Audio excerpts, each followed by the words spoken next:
B.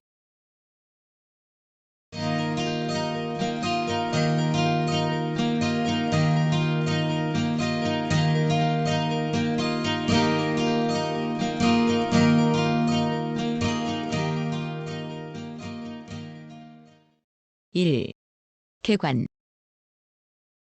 대기 중의 수증기가 지름 0.2mm 이상의 물방울이 되어 지상에 떨어지는 현상. 크기가 0.2mm라는 것은 이슬비의 가장 작은 크기를 나타낸 것으로 이보다 더 작은 구름 방울인 경우 150m 정도만 낙하해도 증발되어 사라져버리므로 빗방울이 될 수 없다. 일기도상의 비를 표시할 때는 울량을 표시하는 지점 옆 국제식 기호로 나타낸다. 일반적으로 빗방울의 지름은 구름 방울의 100배 이상, 한 개의 빗방울은 10만 개의 구름 방울로 이루어진다. 이처럼 많은 양의 구름 방울이 수분에서 수십 분 이내에 어떻게 병합되어 큰 빗방울이 되는가에 대해서는 현재 빙정설과 병합설의 두 가지 과정이 생각된다. 빙정우는 -40°C 정도까지 냉각된 구름 꼭대기 부근에 생긴 빙정이 빙정과 물방울이 공존하고 있는 층을 떨어져 내려오게 되면 포화 수증기압의 차이로 물방울은 증발하고 빙정은 승화에 의하여 성장된다. 이 빙정은 떨어지면서 구름 방울과 붙어서 눈조각이 되는데 더 아래층으로 떨어져 내려와서 0°C 이상의 기층에 들어오면 녹아서 큰 빗방울이 된다. 이 과정을 THP 베르예론이 발표하였기 때문에 빙정설에 의한 비를 베르예론형 비라고도 하며 지역적으로는 고위도 지방, 계절적으로는 겨울비의 이형이 많다. 병합설은 열대지방처럼 구름 꼭대기의 온도가 0°C 이하로 내려가지 않아도 구름 속에 보통 구름 방울보다 큰 해수로부터의 염분을 핵으로 한 물방울이 존재하고 이 물방울이 작은 구름 방울을 병합하여 빗방울로 성장되어가는 과정을 가리킨다. 이 과정을 연구한 사람은 우드콧과 아이, 랭묘이며 구름 꼭대기의 온도가 0°C 이상이어도 비가 내릴 수 있기 때문에 따뜻한 비라고도 한다. 영국의 BJ 메이슨이 이 과정을 요약하여 자연 비의 메커니즘을 설명하였다. 이상은 구름으로부터 비가 내리는 물리적인 설명이지만 기상학적인 조건에 의한 강우에는 다음의 경우가 있다. 1. 대류성 비여름철에 전형적으로 볼 수 있다. 대기는 하층으로부터 가열되거나 상층에 찬 기류가 흘러들어오면 성층이 불안정해져서 위아래의 대류를 일으키는데 적은 단계에서는 좀처럼 비가 내리지 않으며 구름 꼭대기가 -20°C 정도로 되어 빙정이 생길 수 있게 되면 구름 밑부분으로부터 강한 비가 내린다. 2. 지형성 비. 수분 항공기가 산허리를 따라 상승하면 단열 팽창에 의하여 냉각되어 구름이 형성되고 이 구름으로부터 비가 내리게 된다. 이 경우 우량은 산 꼭대기 근처보다 중턱 약간 윗부분에 가장 많다. 3. 전선성 비. 온난 전선이나 한랭 전선 등의 전선면에 따라 기류가 상승할 경우에 내리는 비이다. 온난 전선일 때는 강우역이 넓어 거의 300km에 달하고 한랭 전선일 때는 70에서 100km로 비교적 좁다. 4. 수렴성 비. 태풍이나 저기압의 중심으로 주위에 기류가 수렴되어 오면 중심 부근에서는 강한 상승 기류가 생겨서 많은 비가 내린다. 태풍이 한반도 부근을 통과할 때 남한 전체에 내리는 우량은 약 68억 톤이다.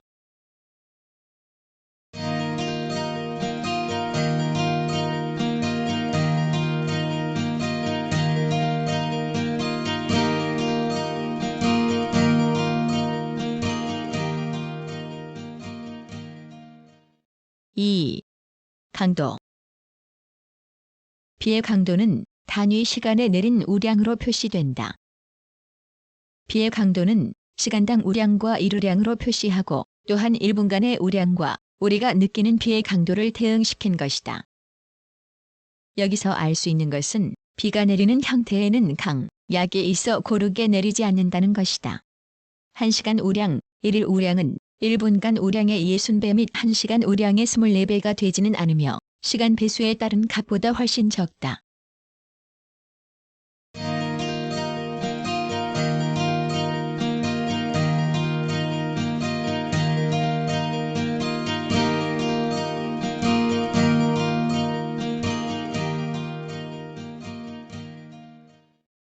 3. 종류.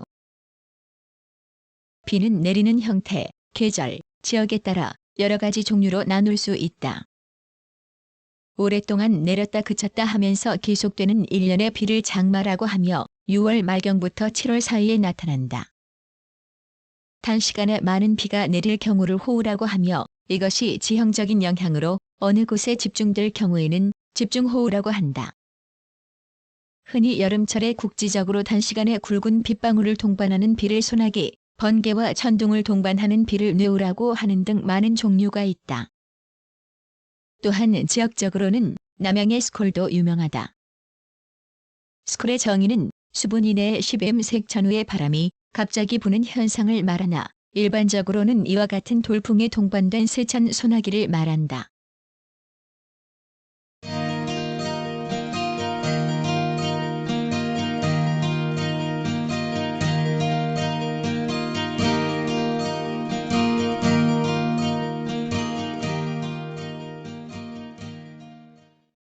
(4) 기록. 빗방울의 크기를 측정하는 데는 광학적, 전기적 방법을 이용한 측정기가 쓰인다.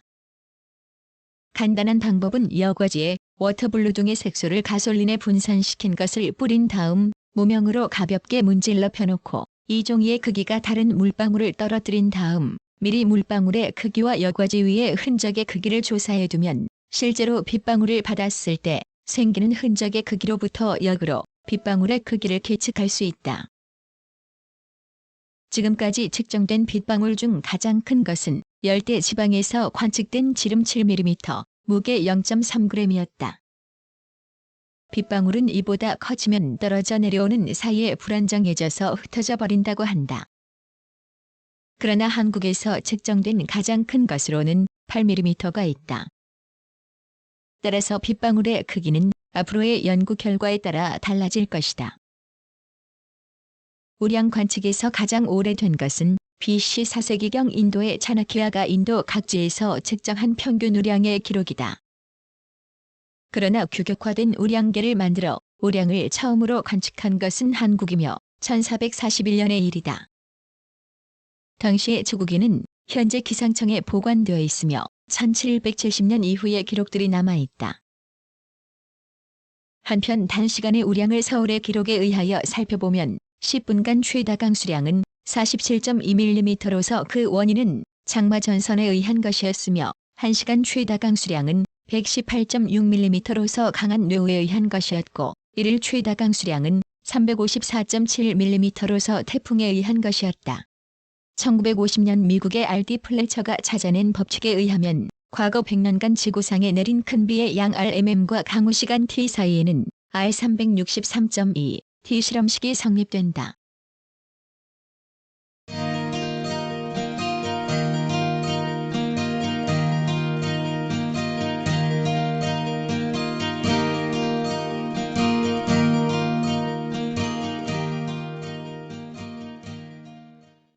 (5) 분포.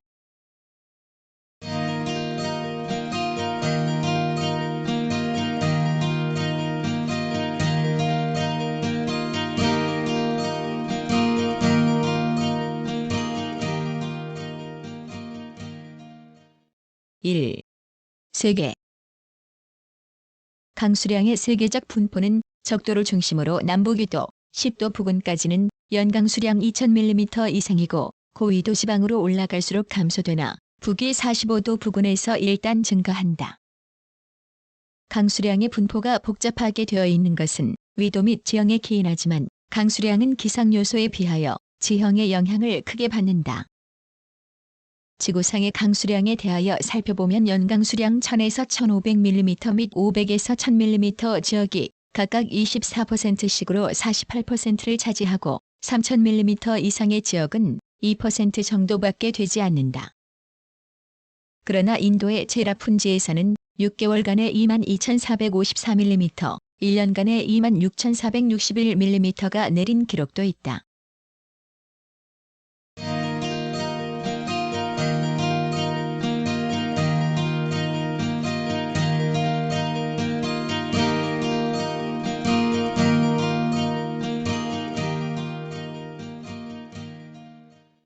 2. 한국의 강수 분포는 대체적으로 보아, 남에서 북으로 올라감에 따라 점차적으로 감소되고 있으며 분포량을 보면 남해안지대의 1500mm가 가장 많고 한중만국경지대의 일부인 백두산의 남동부가 500에서 600mm로서 가장 적으며 섬지방에서는 제주도의 남동해안지대가 1800mm 내외로 전국적으로 가장 많은 분포를 보이고 있다. 그러나 같은 제주도에서도 북서 해안지대는 1200mm에 불과한 적은 분포를 보이며 울릉도는 1400에서 1500mm가 되는 많은 분포로 되어 있을 뿐만 아니라 여름철의 비보다 겨울철의 눈의 양이 더 많아 한국에서는 특유한 강수 형태를 나타내는 지역이다. 다음의 질세에 따르는 국부적인 분포 상태를 살펴보면 소백산맥과 노령산맥이 남서쪽으로 뻗어있는 관계로 여름철의 남동계절풍이 다량의 습기를 몰아오며 중국의 양자강 유역에서 발생하여 동쪽으로 이동되는 저기압이 부딪히는 관계로 두 산맥의 남부와 서부의 1400에서 1500mm의 최다우 지역을 형성하고 있다. 또한 양쯔강과 대륙지방으로부터 동쪽으로 움직이는 저기압이 태백산맥과 차령산맥의 영향을 받게 되므로 두 산맥의 북부인 임진강과 한강 상류 지역에는 1200에서 1300m의 분포를 보여 제2의 다우 지역을 형성한다. 그리고 황허강 황하와 몽골 지방으로부터 동쪽 또는 남동쪽으로 이동되는 저기압과 원산만 부근을 통과하여 불어오는 남동계절풍이 낭림산맥과 묘향산맥의 영향을 받으므로 이 두 산맥을 중심으로 한 남부지대, 즉 청천강 중류 지역에도 1200에서 1300mm의 분포를 이루어 제3의 다우 지역을 형성한다. 한편 한국의 최소 분포 지역인 백두산 남동부는 위도상의 분포와 해류 관계도 있겠지만 함경산맥의 주맥과 지맥에 둘러싸여 있는 관계로 대륙으로부터의 저기압과 남동계절풍을 각각 가로막음으로 최소 지역을 형성하고 있다. 이상과 같이 강수량은 지형의 영향에 따라 그 분포 상태가 크게 좌우된다.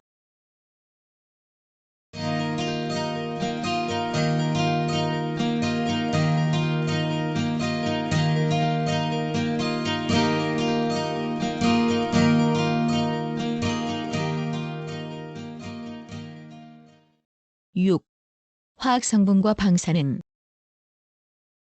빗방울은 대부분 해염 입자가 핵이 되어 형성되었기 때문에 빗물 속에는 많고 적은 차이는 있지만 바닷물 속에 섞여 있는 각종 염류가 포함되어 있는 것이 보통이다. 그러나 빗물은 천연수 중에서 가장 염분 함량이 적다. 일반적으로 해안에서 가까울수록 염분 함량이 많은 비가 내린다. 바다로부터 멀리 떨어지면 염분 조성은 해염과는 달라진다. 우량이 많을 때는 염분 농도가 감소하고 국지적으로는 도시나 화산 등의 영향을 받는다. 빗물 속에는 대기 성분과 우주선과의 원자핵에 의하여 생긴 트리튬 T, 베릴륨 77B, 베릴륨 1010B, 탄소 1414C, 나트륨 2222나 규소 2323C, 인 3232포인트, 인 3333포인트, 황 3535S, 염소 3636Cl, 염소 3939Cl 등이 미량 함유되어 있다. 대기 중에는 수증기가 응결하여 물방울이 될 때 핵이 되는 응결핵이 많이 함유되어 있다.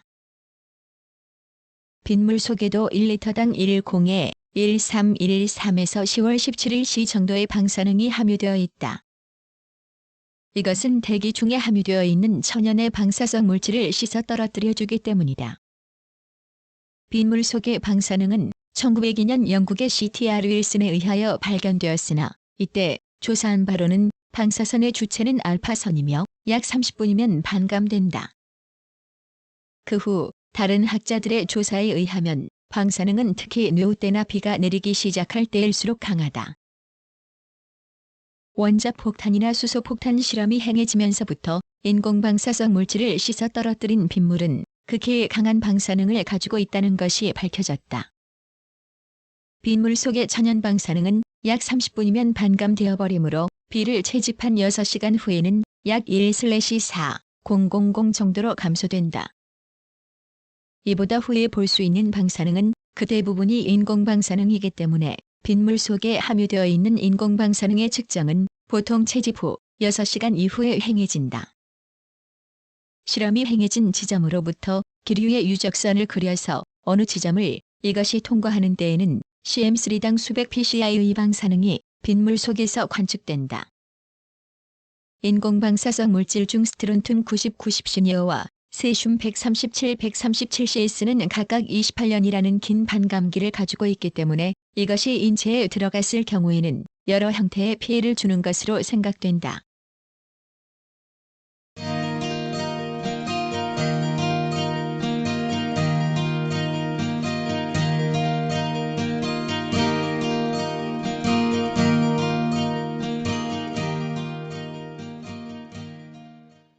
(7) 영향.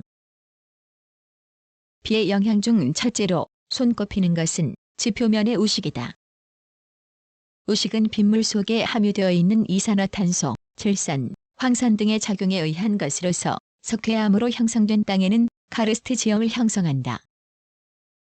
빗방울의 낙하에 의한 우식으로서 중요한 것은 운동에너지이다. 비가 강할 때는 1분간에 매 cm2당 수만 억어에 달한다. 이 운동에너지에 의하여 지표면이 식물의 군락 등으로 덮여 있지 않을 경우에는 표면은 토양 침식을 받아 흙탕물이 되어 유출되므로 표층의 귀중한 경토와 비료분을 잃어버리게 된다. 물의 원천이 되는 비의 지역적인 다관은 인간 생활에 큰 영향을 끼친다. 비가 내리지 않는 사막에서 생활할 수는 없으나 이집트와 같이 많은 양의 비가 내리는 아프리카 적도시대에 수원을 가진 나일강이 있는 경우에는 나일강물의 관계에 의하여 사막에서도 농업을 경영할 수 있다. 이집트의 이와 같은 예로도 알 수 있는 것과 같이 우리의 생활 중에서는 농업이 가장 비의 영향을 많이 받는다. 씨를 뿌려도 토양이 건조하면 발화가 늦어지므로 비에 의하여 적당히 젖어 있을 필요가 있다. 그러나 호우가 내리면 종자나 어린 싹이 씻겨 내려가므로 피해를 받게 된다. 농작물의 생육기에 적당한 비가 필요한 것은 당연하지만 너무 많이 오랫동안 지속되면 작물은 약해져서 병충해에 걸리기 쉽게 된다.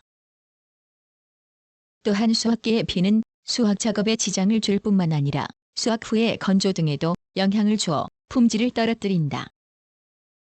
호우나 홍수 등에 의한 관수 피해의 영향도 크지만 반대로 상류지대로부터 비옥한 토양이 흘러내려오므로 하류 지역에 해당되는 곳에서는 땅이 비옥해진다. 산림이 우거지려면 열대에서는 1500mm 이상, 냉온대에서는 600mm 이상의 연강수량이 필요하다. 또 여름철 반년 동안에 비가 적은 해에는 성장이 부진하다. 일반적으로 나이테의 성장에는 고위도 지방에서는 온도가, 저위도 지방에서는 우량이 크게 영향을 미치나 중위도 지방에서는 양자의 영향이 병행하여 나타나므로 그 관계가 복잡하다. 공기 중에 구름 방울이나 이슬비 등의 작은 물방울이 가지나 잎에 달라붙었다가 이것이 모여 커져서 비와 같이 내리는 것을 수호라고 하는데 남아프리카 공화국 케이프타운의 테이블산에서는 여름철에는 수호가 보통 우량의 3배나 된다. 이와 같은 효과를 이용한 것이 일본 홋카이도 북해도 지방에서 볼 수 있는 박물임이다. 근대적 공업과 같은 산업에서도 비의 영향은 크다. 예를 들면 공업에서 소비되는 전력은 수력 발전에 의존하는 경우가 많으며 이것은 풍부한 우량이 있는 수원지의 물을 이용한다.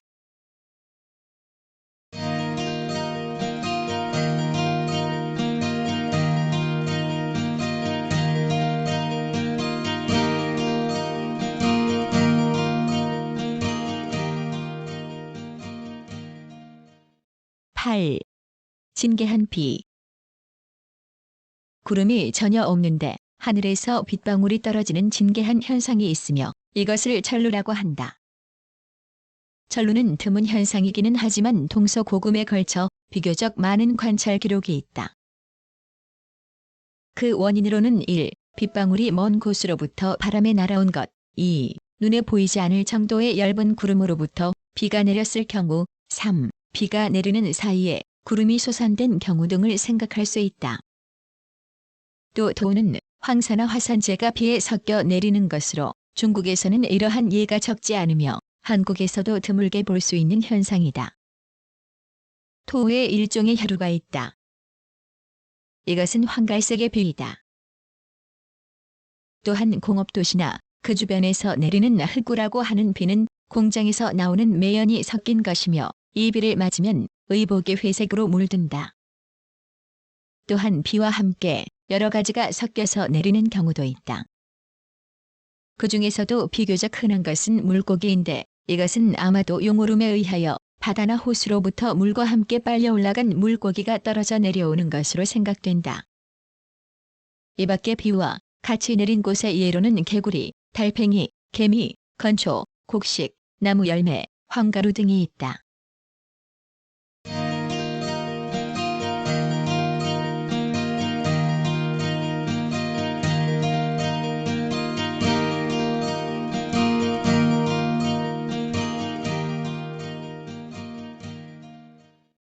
구. 신화와 종교. 신화에 있어 비는 풍요와 다산, 생명력을 상징한다. 인간의 희망이고 대지에는 축복이라고 할 수 있다.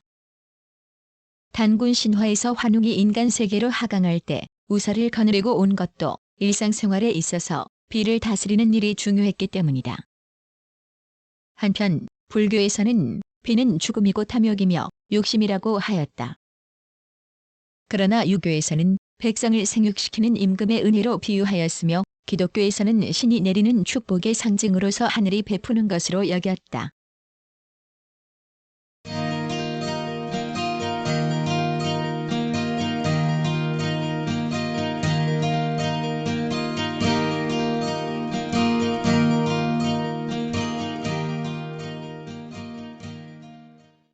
(10) 문화.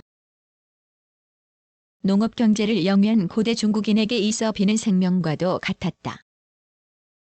그래서 우신에게 제사 지내는 의식이 중요시되었으며 지금까지 보존되어 내려온다. 회남자의 바람과 비가 우주를 채운다는 구절이 있다. 비는 음과 양이 만남에서 발생한다. 그래서 비는 남녀 간의 애정 또는 성교를 뜻하게 되었다. 이에 자경별곡이나 정철의 관동별곡에서는 임금의 은혜, 능력으로 비유되었다. 한편 동요나 시조에서는 빗방울이 눈물로 비유되어 비애와 이별을 뜻하기도 하였다. 현대에 와서도 이병기에 내리는 비에서는 님을 이별한 낭군의 눈물로서 비애의 정서를 효과적으로 표현하고 있다.